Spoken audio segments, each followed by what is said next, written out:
Okay, it is 35 past 1, so could I start? Now, hello, I am Yohko Watanabe, professor and curator at Keio University Art Center. Thank you very much for inviting us to this interesting conference. Today's presentation will be led by Kai Ishimoto, who is in charge of Butoh Hijikata Archive. But before that, I would like to give a brief introduction to our center. The Keio University Arts Center, KUAC, was established in 1993 as a research center attached to the university. The purpose is that KUAC is not aligned to any particular academic field, philosophical or theoretical method, but rather seeks to understand the role of artistic activities in contemporary society from a position that synthesizes development from various academic fields, that is, from a cross-disciplinary position that deploys the comprehensive characteristics of the university. We are engaged in a broad array of theoretical studies and practice activities. An important feature is that we are doing both theoretical research and practices activities. If you look at the outline of our activities, you will see that we are engaged in a wide range of activities with a particular focus on post-war art. Among these activities, archiving is one of the core activities of KUAC. In addition to the Hijikata archive, which we would like to introduce to you today, our center is also in charge of the archive of the art critic and poet Shuzo Takiguchi, and archive of the jazz critic Shoichi Yui, and the archive of the Noguchi Room and architecture space on campus. In addition to the above, we also have body of materials covering various areas of art. And in 2011, KUAC acquired a very small, but attached exhibition space. It's only 45 square meters, where various exhibitions have been held, including contemporary art exhibitions. This exhibition is the current exhibition of drawing by Toshio Arimoto, the Japanese contemporary artist, young died. And more than 500 drawings are on display now. And another contemporary artist exhibition, Yohko Terauchi's show, an exhibition in collaboration with other research centers. One example is that this is the exhibition collaborated with the Research Center for Paleography. And we also hold exhibition related to the archives, which provide an opportunity to introduce archival materials more widely. Other activities include collaboration with the local communities, etc. And this was one example that our University Architecture Open Day and guided tour. Okay, maybe that's enough of all overview of the KUAC, and I would like to hand over the baton to Kai. Hi everyone, I'm Kai Ishimoto, who's in charge of Hijikata Archive. So now, as you expected, I'm talking about archive construction. So you already know that Art Center has many activities like this, but now I move on to archive construction. So Quack Archives actually began in 1998 with the launch of Hijikata Tatsumi Archive. And then from now on, I talk about other archives as well, just to introduce, but I want to emphasize here that we are thinking about also the dealing with the theories of archives. So the question of what is archive as well. And here you can see the list of the archives. Beside of Tatsumi Hijikata Butoh archive, there are many other art or criticism, jazz and sculpture, etc. But mainly you can see that post-war art archives in the Keio University Art Center archives. So here I want to introduce two ideas to explain about our activities. One is a research archive, and the other one is genetic archive. And research archive, actually, I can say in short, we inviting researchers to use our materials, and then we include their researches and then develop together. So it's actually connected the idea already to a genetic archive as well. Genetic archives also somewhat, we can say that we encourage artists to use our materials and then let them use for their own creation. So now I can say three things to emphasize or explain about genetic archive: archives for creation, archives for research, and archives for open collaboration. I think especially for Hijikata archive, because this is a sort of dance archive, archives for creation, that is the most important. Also the research is also important too, though.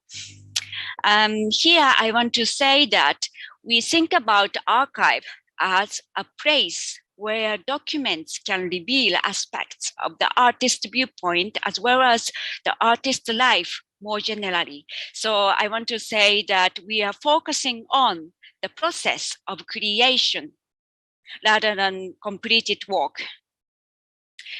To talk about Hijikata archive, I just briefly show Shuzo Takiguchi collection here. We use neutralized paper to preserve materials for conservation, and then also polyester bags as well, like this. And then we have also cassette tapes and VHS tapes as well. So we need to actually digitalize as soon as possible, as you may know. Here, Hijikata Tatsumi archive, finally. So the Hijikata archive, as I told you, in 1998, it was the first archive in the art center. The reason why the Hijikata Tatsumi archive became number one, the first archive, first collection, I should say, was Hijikata's work was actually interdisciplinary. And then also you will see in the next, and the archival collection is also a variety of things. You can see here the photos and movies and Butoh, I will talk about it later, scrapbooks, manuscripts, etc., etc., costumes and drawings, stage set. So I put the total number, it's 16,000 here, but well, one set has 100 papers sometimes, so the number of total amount is actually adjustable. Okay. And then Hijikata Tatsumi archive, the archival materials will allow researchers and artists interested in performance, creativity, and the sociality of art practice into a behind-the-scene picture of an artistic world. So I told you already, the process of creation is what we are focusing on more than completed work itself. Now I talked about the functions of Hijikata archive. The first one is too obvious, the management of the archive. We need to be available for viewing, for sure. And then second, the activity as a research center at university. So the archive conducts research as well as helping researchers. This is connecting to the research archive idea as well. And the exhibitions and performances we are producing. But why we do so? So is it to promote Hijikata, Tatsumi, and Butoh dance? It is important because actually I have a fear. One day, if nobody cares about Butoh, and nobody knows about Butoh dance, then what is the reasons to keep Butoh archive? So we need to promote and make values of our own, make our own values. Otherwise, we don't need to be existed. So it's somewhat like a strange idea, maybe, but it's a very essential things to think about. Why we need archive? Why we need Butoh archive here? So the characteristic of Hijikata archive at Keio University is that not to mention people who are interested in Butoh, people with various interests visit the archive. On the part of archive, we communicate institutions or people concerned to help researchers. We hear the research plan from researchers and introduce them to adequate institution if necessary. So what I want to say is the Butoh researchers, especially from abroad, come to the archive, and then we help sort of as a Butoh Tourist Information Center. Because of Japanese language barrier, especially foreign researchers, foreign dancers, very difficult for them to get information. So we sometimes introduce where you can attend Butoh workshops, or who you need to meet, or if you want to do a interview, sometimes we make appointment and then I sometimes interpret for them. So that is actually beyond the archival activities in general, but I think it is very important to act as a Butoh information center. So I want to say Hijikata Archive function as a research hub of Japanese avant-garde art in general, beyond the field of Butoh.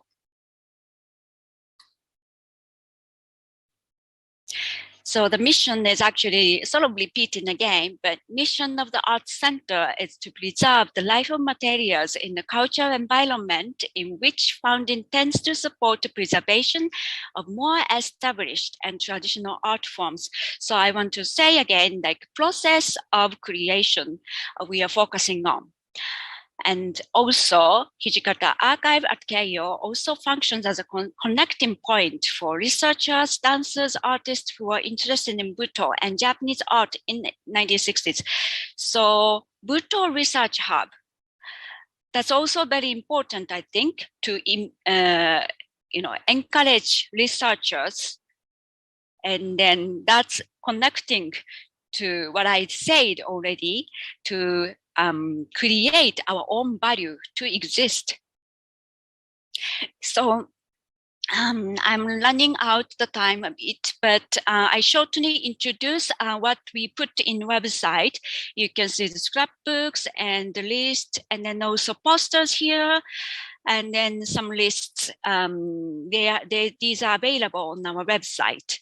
And this is a flyer of one of flyers of our exhibitions.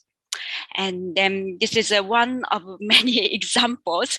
That Choi Kafai, he is my friend who is Berlin-based Singaporean actually. So he created his own new piece with technologies, but based on archival materials. He was inspired from the video recordings of Rebellion of the Body. This is a performance, Hijikata's remarkable performance in 1968. Then he created his new piece. So, by the way, what is Butoh? So, it is not about to archive, but as for some people who don't know what is Butoh, I put this information. But nobody knows. Well, if you put Butoh dance in Google, you can see some kind of like this kind of images, and you can see I young Kaya is dancing here. So now you can see like white painting and then like suffering, like bodily expressions with pain or like suffering from something that might be like representative. But I want to say that this is not the standard. So when you imagine about contemporary art, I think it's somewhat similar. So if somebody asks you what is contemporary dance, and then each people has a different idea about what is contemporary art or contemporary dance as well. So similar to that, Butoh is to think about what is Butoh. So there is no standard fixed style in Butoh. So think about what is Butoh, And then I decide, I think that Butoh is philosophy of body, but I put little here, it is self-assessment. So if somebody say that, okay, this is a Butoh and this is a Butoh, and then if somebody say that I am Butoh dancer, and then this person is Butoh dancer. But if I say so, I think you don't really satisfy what I'm saying about that question, what is Butoh? So I give you a very brief introduction about Butoh history as well. Hijikata Tatsumi was born in Japan, and he is the person who created Butoh. In 1959, he created Forbidden Color Kinjiki. This is his debut performance, and he picked up the homosexual love as a theme, LGBTQ in 21st century world. So he and his friends, especially avant-garde artists, created together in the performance. And then their performance is actually like performance art or action or happening, not like dance. But later, Hijikata created in 1972, 27 Nights for 4 Seasons. That is the beginning of Butoh method, Butoh notation system. And then in the beginning or in early time of dance career, Hijikata tried to break dance form. I put anti-dance here, but later after 1972, he tried to create the method. That is interesting, I think. So then what is Butoh? Butoh notation system. Butoh notation system is choreography method created by Hijikata around 1970s. This is what I can say, but it's actually very difficult to explain in short, but I try my best to explain. I can say Butoh method is dance method created for non-dancers. So instead of jumping beautifully or turning beautifully like classic ballet dancer, because Hijikata's students, disciples are non-dancers. So Hijikata created to train them and then also to perform them on stage. He used the life experience instead of dance technique. Now we will see the creation process of Butoh with scrapbook Nadare Ame. So I'm running out of time, so I just shortly go to the next. So this is a scrapbook called Nadare Ame, avalanche candy, let's say. And Hijikata put images from art books or art magazines like this. And then now you can see the Gustav Klimt's painting here. From this painting, he was remembering about his childhood memory. It is also long story, so I try to say in very short. Hijikata's mother was running away from Hijikata's father because there was a domestic violence. And then Hijikata's mother carrying 11 kids. And then one of the youngest one was Hijikata. So mother wrapped Hijikata with winter kimono, dotera in Japanese, winter kimono, it's a thick one, and then carry him in a very snowy, cold winter time. That was a memory Hijikata remembered from this picture. Then he created this. And this is a Hosotan story of smallpox in 27 Nights for Four Seasons in 1972. Let's watch this.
And then now we move on to a different movie.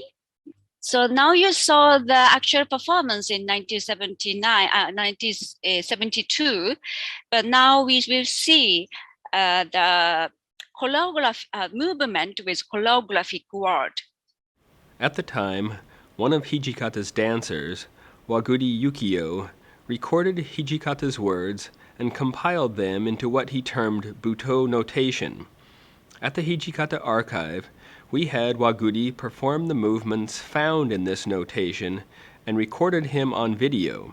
The number of movements that he recorded is truly tremendous, totaling 1,300 in all. This number tells us that Hijikata sought to turn all things into dance.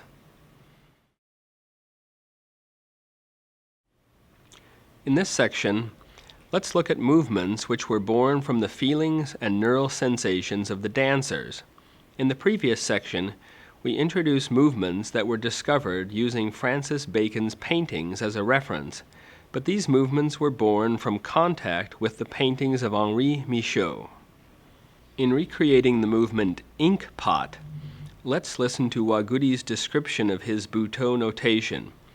In this way, you will be able to get an idea of the creative method using notation.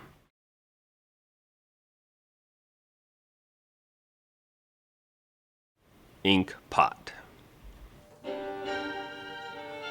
There is an ink pot on the right side of the forehead.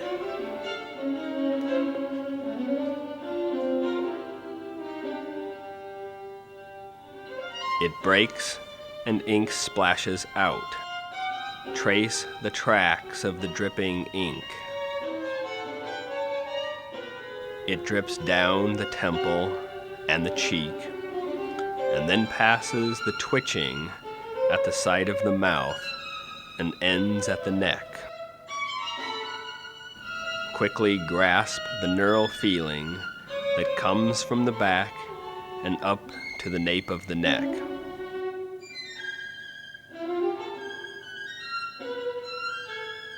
The delicate nerves of the breast snap. Poultice.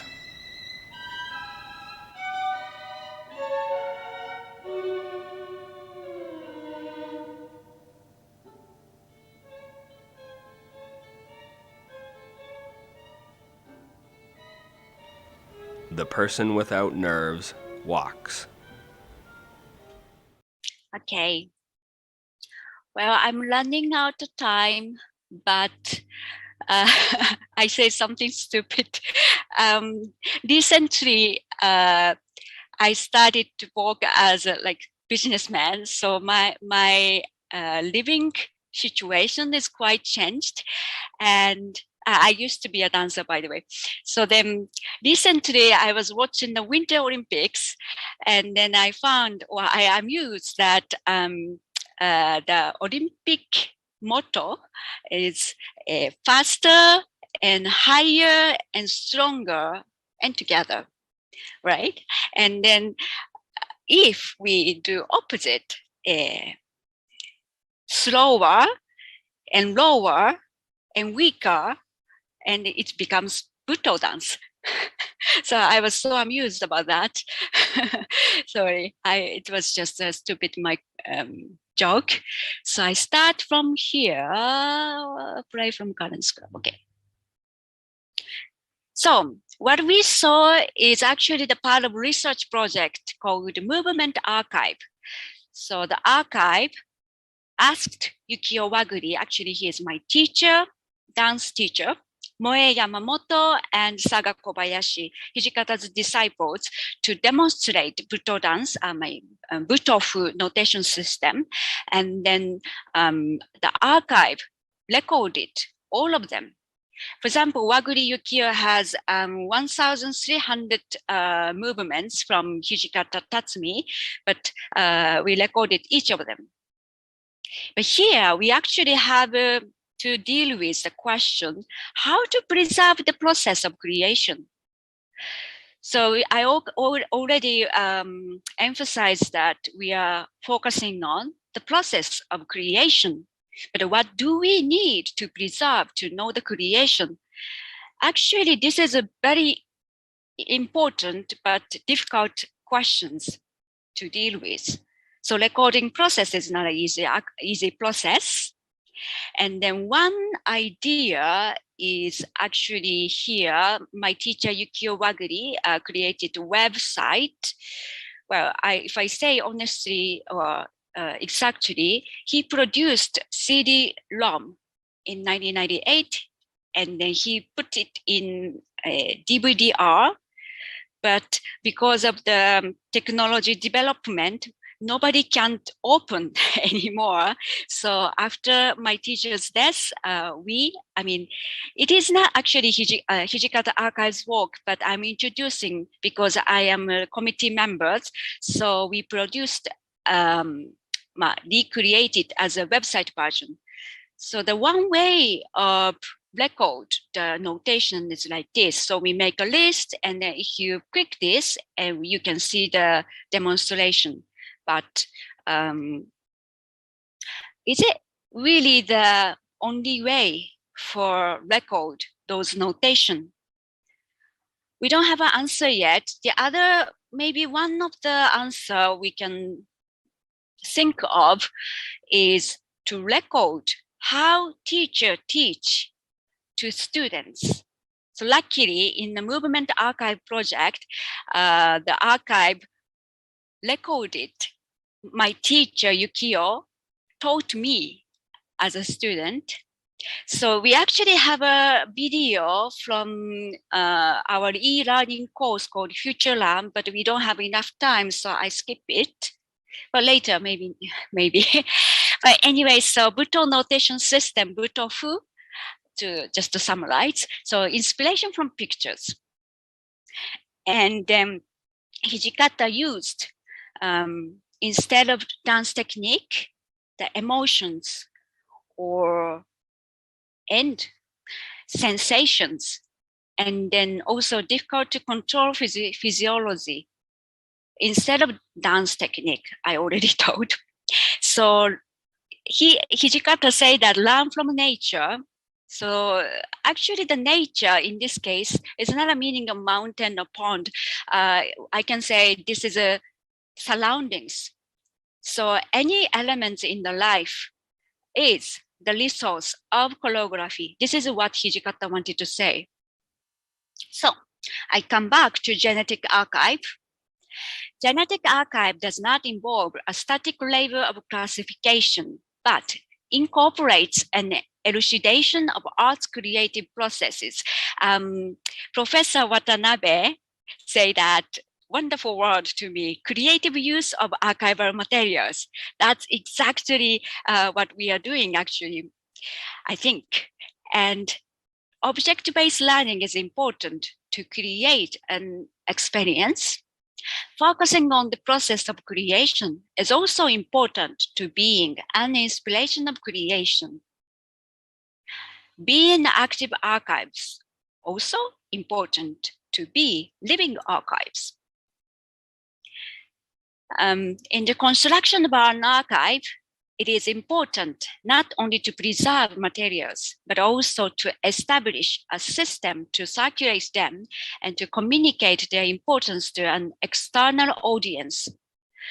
So I already said, so I'm repeating. So creating a body of materials or creating a value, Butoh itself, it's very important to exist as an archive. So I think Butoh Tourist Information Center, this function is very important. And equally important is to develop a platform for the archive to help promote innovative research work and diverse creative practices. So I said Butoh Research Hub, that is also very important functions. To wrap up my part, I want to say that from record of memories to the site of encounter with Hijikata. So I think that the theme of Hijikata Tatsumi Archive is creating a place where you can see Hijikata Tatsumi and Butoh dance. So now I want to pass on to Professor Watanabe to wrap up. Thank you, Kai. Ms. Ishimoto gave us a detailed introduction to the archive of the Hijikata Tatsumi, and which was the starting, as she said, starting point for our archival activities at KUAC. And maybe we must say because of the Hijikata archive is the beginning point of our archive activity, was very important for us to have the very open mind and so on. So I would like to add one last thing. Could you make, okay. The Art Center has been practicing archival activities for more than 20 years. I would like to mention openness as an important keyword to support archival activities. I believe that openness is the key to all aspects of archival activities. The openness is important for the organization and systems, and also for the state of the materials, that is the processing. And archival processing is a never-ending process. In order to carry out effective work in this context, it is important to be open. Furthermore, openness is also important in the terms of attitudes and stance. Having this kind of openness is necessary for an archive to be not just an archive that holds and stores materials, but also an archive that can transmit information and the creative, and to be creative. Thank you.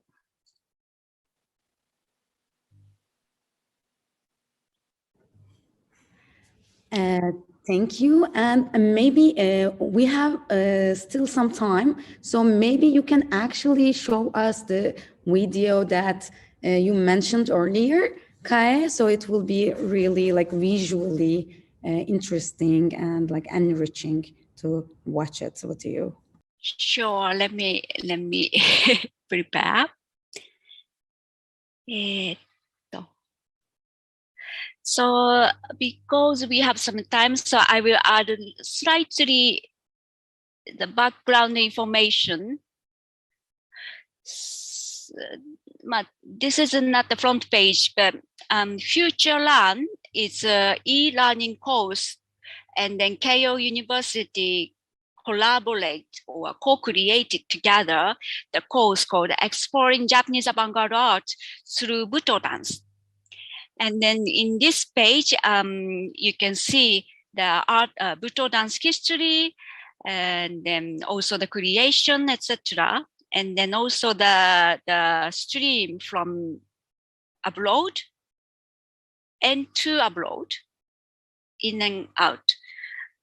Because you might know, Butoh dance is now spread in the whole world, well, except Africa and then some Middle East countries are not reached yet, but we have huge number of people doing Butoh dance in the world. So then that was a big four. So then now you will see the actual teaching, actual teaching method about the Butoh notation system. Seisaku, the Butoh dancer, will teach me the Butoh notation system. Let's see.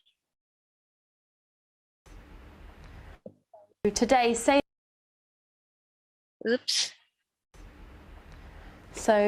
Seisaku, who trained with Hijikata, is going to give us an example of Hijikata's Butoh notation in motion. He's going to show us with Kai the example of the walk of a measure, which is one of the most basic choreographies of Hijikata's Butoh.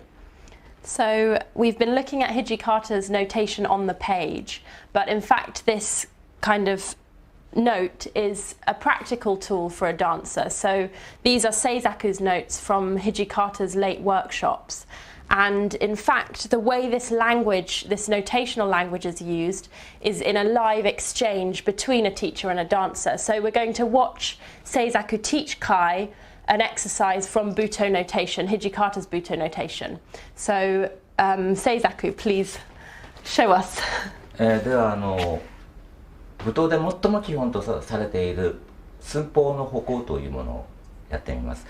これは丸太の歩行とも呼んでいます。それは何かというと、この人間の身長の丸太になるということなんです。それは、だから丸太ですから歩くのではなくて、一つの寸法が移動していく、そういう歩き方をする。それと、舞踏というのは体を空にするということが最も基本になるんですけども、この寸法の歩行が一番その空になるための基本の稽古です。ではまず始まります。まず体をリラックスさせる。肩肘リラックス。そして、最初に1本の頭頂部の糸が1本つられていて体をリラックスします。そしてちょっと脇を見ますが、リラックスしながらもこの肘が若干後ろに引かれる。そして指先から水が滴り落ちている。その軽くでいいですね。軽く滴り落ちているものがこのズボンの縫い目のあたりに来るように軽く引いてあげる。そして軽く腰を落とす。カクンと落としますね。つられてますから前傾はしません。はい。そしてまず最初にこの寸法を決めるために2つのことをします。頭の上に水盤を乗せる。そしてここに硫酸が入っています。ですからこれがバチャッとなると体が硫酸で溶けてしまうのでこぼさないように歩く。はい。どうぞ。So Seisaku is using an object to make sure that Kai is actually feeling the real sensation of what that image would be like, the image of a basin full of acid on the top of her head. さらに自由に歩いててくださいね。そういった自分がだんだん4人ではなくてこの部屋中にいろんな方向に歩いている自分がいるわけです。だからこの体だけが自分ではなくこの部屋自体がもうすでに自分の体で埋め尽くされているような状態。次第に周りの空間は全部自分の体がいる。だからこの体はこちらに歩いていますけども本当の私はこちらに歩いてる。この人はこちらに歩いていくのはどこかで糸がつながっていてだからここにいながら私は本当はそちらにいるんですよと、そういう状態を作ってくださいね。So again, this way of accumulating the image, starting with something very simple, a walk, the walk of a measure. Hijikata often adds other imagery, so more bodies accumulate in the space. さらにここに私たちは五法と呼んでます。5つの体。まずこの本当の体、その隣にもう一人の自分がいる。こちら側にもう一人の自分で、後ろにもいる、前にもいる、その周りの4人のことをまず考えるわけです。その人たちが歩いていることだから、もう一人4人の自分が後ろに歩いていくから歩いていく。自分が歩くのではなくて周りの4人が歩いていく。そして例えばこの左の人が回るので回っていく、周りの4人が回るので回っていく、自分が回ろうとするのではなくて。So the image here means that Kai isn't moving herself, she has these bodies around her.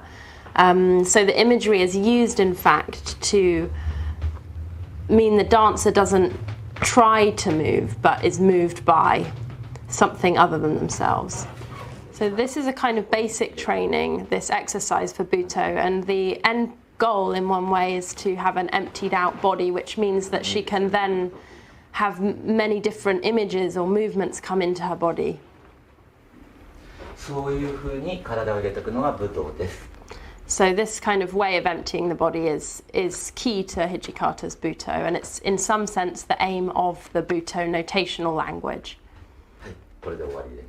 Thank you very much, Seizaku and Kai.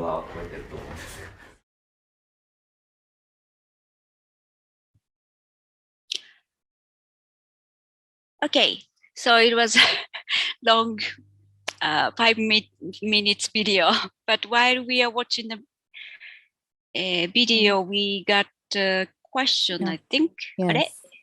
Yes. Could you see yes. はい。that? That is one thing. じゃあ that is 最初のは maybe 最初のは私がはい言った方がいいですよね。I read. Thank you very much for this presentation. Thank you. I believe Butoh dance as an artwork emerged from freedom and then created a form. But how is it now? Can new Butoh dancers add their choreography? If so, they achieved as well. To answer your question, first of all, let me repeat again. Butoh dance doesn't have exact style or with exact way of doing. So I said it is self-assessment. So it can be anything, in short. So the new dancers include a new generation like me, can create whatever. And then, yes, originally Hijikata was creating to break the dance form in 50s, 60s, and he started to create the dance method. But we don't need to follow that. And then young dancers also can create their own method. But unfortunately or not, I don't really know the method yet, but who knows? Some people has a body exercise which created by themselves, and then also I need to emphasize that younger generation, especially the people who is doing Butoh in the abroad world outside of Japan, developed their Butoh in their own way. So it is difficult to say it is achieved or not, but anyway, so people are continuing to explore and then try to create something new. Am I answering your question? The next one is from mine, and the person who had visited our art center and talked with Morishita-san in 2018. And about Butoh, I think the small sketchbooks. And if say very briefly, is there any current project about these sketchbooks to reach them in English now? Is the 渡辺 point 先生 of- なんか先にお話しすることありますか？ No. そうですか。well, that's a very important job for us. I know. But even for Japanese native speakers, Hijikata's Japanese is very poetic and then very difficult to understand.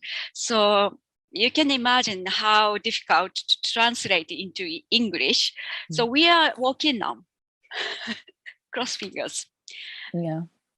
And we are trying very hard, but it's very difficult. And the next one was Arkan part of Hijikata's motivation from the beginning?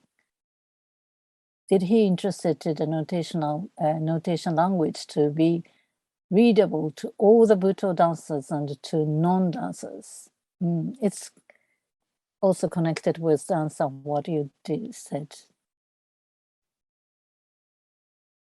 Kai, please. It's actually a good question. Mm. I think nowadays when you see here in the archive, actually, you can see the scrapbook. But I'm sure Hijikata was not expecting to show people like that. Normally, the process of creation, the choreography, Hijikata and his first disciple, Yohko Ashikawa, entered in one room, and then they create choreography, and then Yohko Ashikawa, the principal dancer, teach other dancers.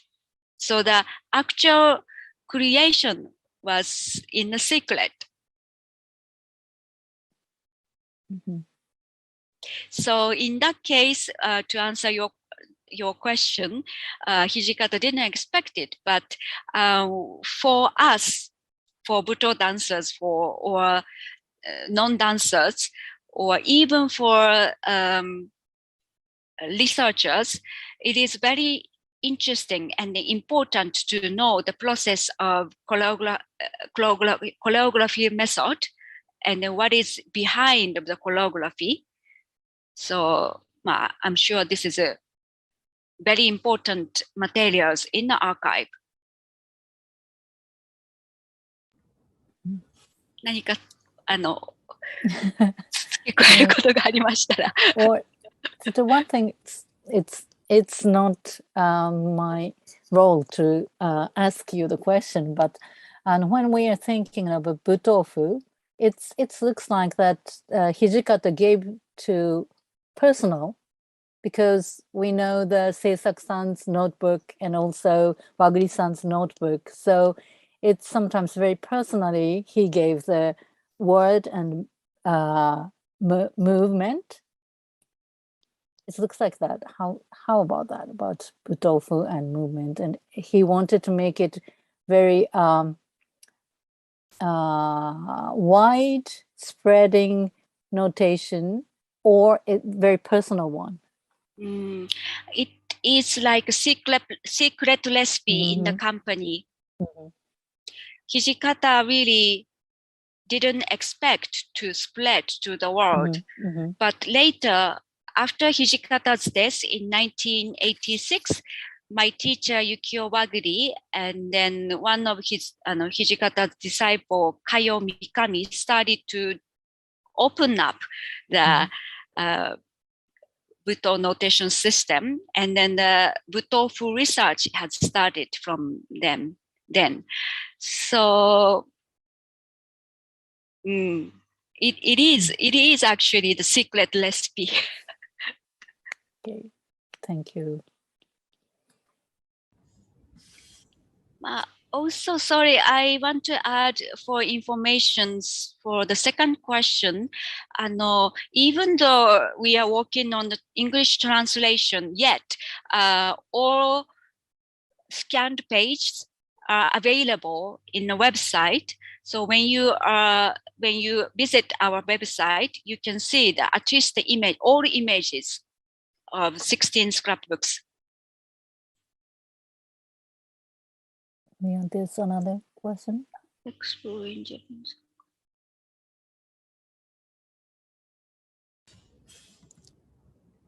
So I may, if you want, I may read the question. So Mine Soylar from the panel attendees said, I know that there was an online program about Butoh, exploring Japanese avant-garde art through Butoh dance.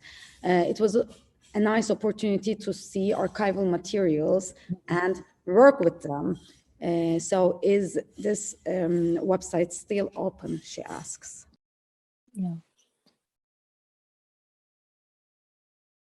Hi, yes, it's still going on, and then the visitors, or how should I say, like students, I don't know, maybe it's the appropriate way to say, but person who is registered is growing.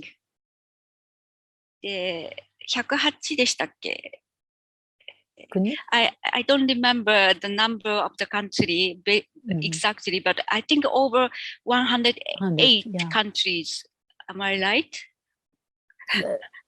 Not sure, but maybe.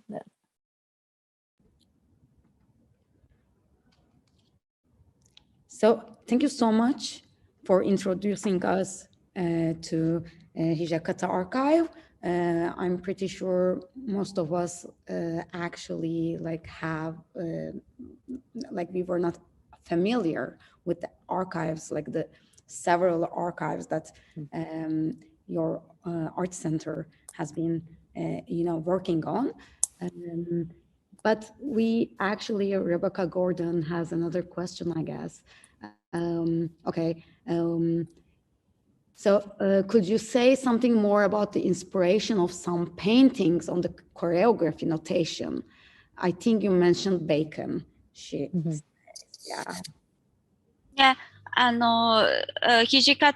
of Hijikata's favorite painter is Francis Bacon. He created a lot of movement from Francis Bacon's painting. But here in the online session, because of the copyright issue, I can't really show the Francis Bacon's picture. But his distorted body is very inspiring for Hijikata. Yeah. And not only Francis Bacon, Klimt, and then Bols. Turner. Soですね. Yes, yes. And also de Kooning.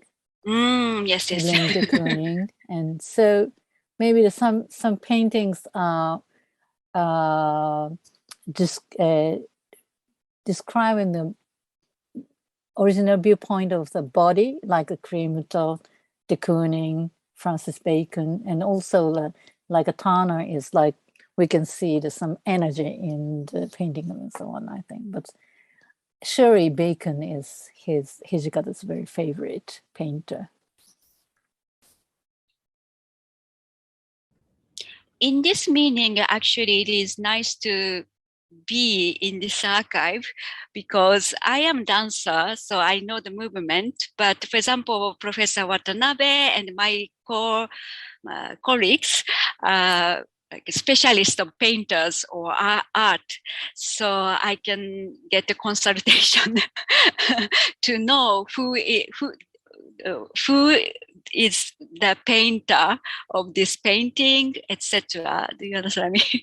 So it is the research. There was a research project as well to look at Hijikata's scrapbook and then find out which painting is from which magazines and then which painter, etc. So then, if I may ask, was it always a Western painter from I would say from the West or from the West art history? that he was inspired of, or like was it more geographically? Because like I believe he has been inspired by a lot. So it was a very sensual avant-garde dance form. So like movement, let's say. So yeah, maybe you can just elaborate a bit more on the various like point of departure for him. I can say mainly, yes, it's Western painting, but Hijikata used Buddha statues or some Japanese painting as well. So I cannot say that it is only from Western influences. But definitely, Hijikata was inspired from Western culture too. Even in the early time in Hijikata's dance career, Hijikata was influenced from like Fluxus, like American neo-Dada movements or French philosophy or surrealism, etc. That was a basis of his creation too. But later, as you may know, Hijikata coming back to his origin, which is Japan, because he was born in Japan. So actually the balance was quite nice. He was not against it to Western culture, but he digested and he created his own style. He was born in Japan, so he had Asian, Eastern culture too.